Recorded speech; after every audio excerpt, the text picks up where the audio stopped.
dalalka Yurub ee aan lahayn badda ku soo dhawaada muuqaal ku saabsan juqraafiga ganacsiga dhaqaalaha iyo heerka nololeed ee dalalka ku yaala qaaradda Yurub ee aan lahayn bad. Dunida maanta wadamo xeebaha leh waxa ay ka faa'iideystaan ganacsiga badaha, kalluumeysiga, dekedaha caalamiga ah, laakiin qaar badan oo kamid ah oo ku yaala qaaradda Yurub ayaa gabi ahaanba aan lahayn bad, waxaana loo yaqaanaa landlocked ama dhulka xiran. Taas macnaheedu waa inay ku tiirsan yihiin wadamada deriska u ah si ay uga helaan dekedo, badeecooyin iyo marin caalami ah. Qaar kalena waa double landlocked, dalalka laba jeer xiran ee kusii dhex jira dal aan bad lahayn, oo ay ka dhigan tahay inay deriskoodu bad ka fog yahay.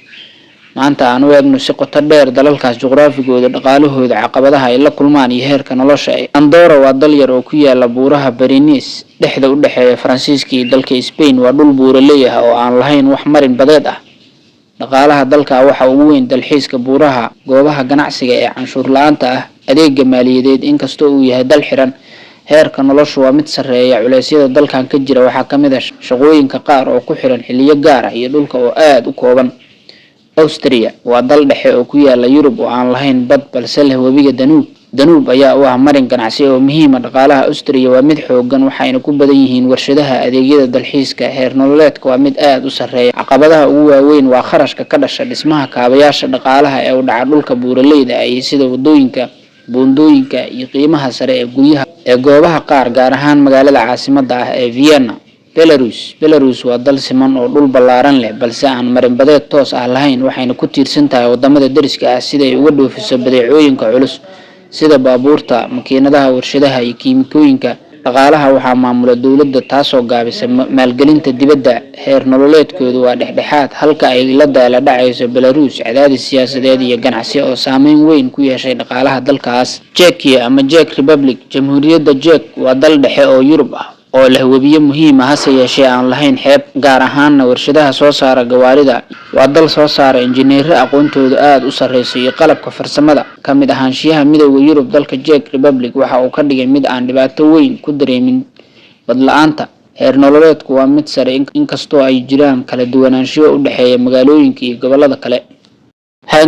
Hungary waa dal ku yaala dooxada weyn ee dhacda Carpathian Basin ee dhacda bartamaha qaaradda Yurub ee webiga Danube ay sii maraan misana wadaagaan dalal badan. dhaqaalaha Hungary waxa uu ku tiirsan yahay warshadaha, adeegyada dalxiiska. bad la'aantu waxay kordhisaa qarashka dhoofinta, laakiin webiga Danube ayaa ah wax badbaado dalkan. caqabadaha waxaa kamid ah tahriibka dadka xirfadlayaasha ah oo nolol u raadsada dalalka kale, iyo dhaqaalaha oo mararka qaar cadaadis gala. Liechtenstein waa mid kamid ah dalalka adduunka ee laba jeer xiran, maadaama ay deris la tahay Austria iyo Switzerland oo labaduba aan lahayn bad. si kastaba waa mid kamid ah dalalka ugu hodansan qaaradda Yurub. dhaqaalaha waxaa hogaamiya bangiyada, warshadaha soo saara qalabka caafimaadka, matoorada iyo shirkadaha farsamo ee heer sare leh. inkastoo dalka aan dhulkiisu yahay mid kooban, guryaha qaali yihiin, waxay ku tiirsan yihiin shaqaalaha ka yimaada dalalka deriska ah. Luxembourg waa dal yar oo bad la'aan ah oo ku yaala galbeedka qaaradda Yurub, laakiin leh mid kamid ah xarumaha maaliyadeed ee ugu awooda badan dunida. waxay leedahay kaabayaal casri ah oo shaqo badan, nolol aad u sareysa. Luxembourg waxay xuduud la leedahay dalka France, Germany iyo Belgium. waa dal dhul ahaan ciid u badan oo cagaaran, kaymo iyo buuro yaryar. caasimadiisu waa magaalada Luxembourg City, mid kamid ah caasimadaha ugu nadiifsan uguna qurxoon qaaradda Yurub. North Macedonia ama waqooyiga Macedonia waa dal dhaca koonfurta bari ee Yurub oo aan lahayn bad. buuraha, dooxooyinka iyo harooyinka gudaha sida Lake Ohrid ayuu ku yaalaa dalkan. kheyraad muhiim ah ayuu leeyahay. dhaqaalaha dalku waxa uu ku tiirsan yahay beeraha, warshadaha yaryar, adeegyada caafimaadka. bad la'aantu waxay kordhisaa qarashka ganacsiga si guud, halka dhaqaalaha hoose waa caqabado muuqda oo dalkan uu la daala dhacayo, inkastoo uu kamid yahay dalalka soo koraya ee qaaradda Yurub. Moldova waa mid kamid ah dalalka ugu saboolsan Yurub. waa dal aan bad lahayn oo laba dal ku xanibeen sida Romania iyo Ukraine. dhaqaalaha Moldova wuxuu ku tiirsan yahay beeraha, shaqaalaha dibadda u aada shaqada iyo xawaaladaha, warshado yaryar. caqabadaha ugu waaweyn waa saboolnimada, burburka kaabayaasha iyo xasilooni darro siyaasadeed. culeyska ku aadan lacagta, gaadiidka iyo ganacsiga. San Marino waa dal yar oo ku dhex yaala dalka Talyaaniga, waxaana ku tiirsan yahay dekedaha Talyaaniga oo aan bad lahayn. dhaqaalaha dalkan waxaa ugu weyn dalxiiska iyo qaab dhismeed maaliyadeed oo leh canshuur dabacsan. inkastoo dalkan yahay mid yar, heer nololeedkiisu waa mid sareeya. dhibaatadu waa baaxadda yar iyo ku tiirsanaanta hal dal oo deris ah. Serbia waa dal dhaca mandaqada Balkan oo ah dal xiran balse uu maro webiga Danube, kaas oo ogolaanaya inay isticmaasho dekedaha ku yaala Romania iyo Bulgaria. Dhaqaalaha Serbia waxa uu ku jira isbedel iyadoo warshadaha dalagyada iyo adeegga waddankan ay kobcayaan. waxaa ka jira Serbia shaqo la'aan haysata dadka qaarkood, dhaqaalaha oo weli soo kabanaya iyo xiriir siyaasadeed oo gobolka oo saameyn ku leh hab nololeedka guud ee dalkaas.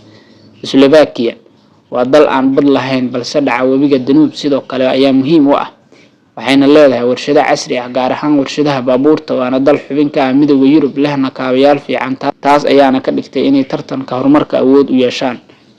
Switzerland waa dal buuraley ah oo aan bad lahayn laakiin ka mid ah dalalka ugu qanisan dunida. Waxay ku tiirsan tahay ganacsiga caalamiga ah, bangiyada iyo soo saarka daawada. Inkastoo aysan xeeb lahayn, waxay leedahay kaabayaal aad u heer sarreeya iyo heshiisyo ganacsi oo u oggolaanaya inay si fudud u gaarto dekedaha.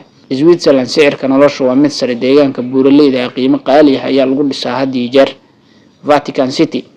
Vatican City waa dal yar oo ku yaala dunida kuna dhex yaala magaalada Rome ee caasimadda dalka Talyaaniga, waxaana si buuxda ugu xiran dhaqaalaha Vaticanka.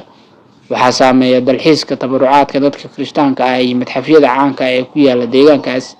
maadaama uu gebi ahaanba ku tiirsan yahay dalka Talyaaniga, bad la'aantu saameyn weyn kuma yeelato, waxa uuna dhib iyo dheef la qabaa dalka Talyaaniga. guud ahaan dalalka aan badda haysan ee Yurub waxay la kulmaan caqabado la xiriira marinada badda, qiimaha gaadiidka oo sarreeya iyo ku tiirsanaanta wadamada deriska. in badan oo ka mid ah waxay ka gudbaan caqabadahaas iyagoo maalgashaday kaabayaal xooggan, xirfadda dadkooda, adeegyo maaliyadeed, warshado casri ah iyo iskaashi caalami ah.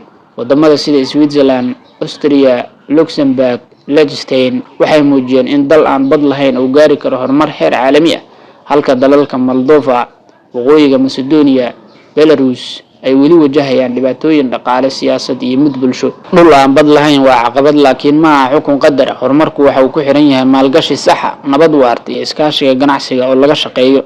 muuqaalkan iyo muuqaalka xiga is arag dambe daawadayaal, kusoo biira boggeena siina gudbi muuqaalka.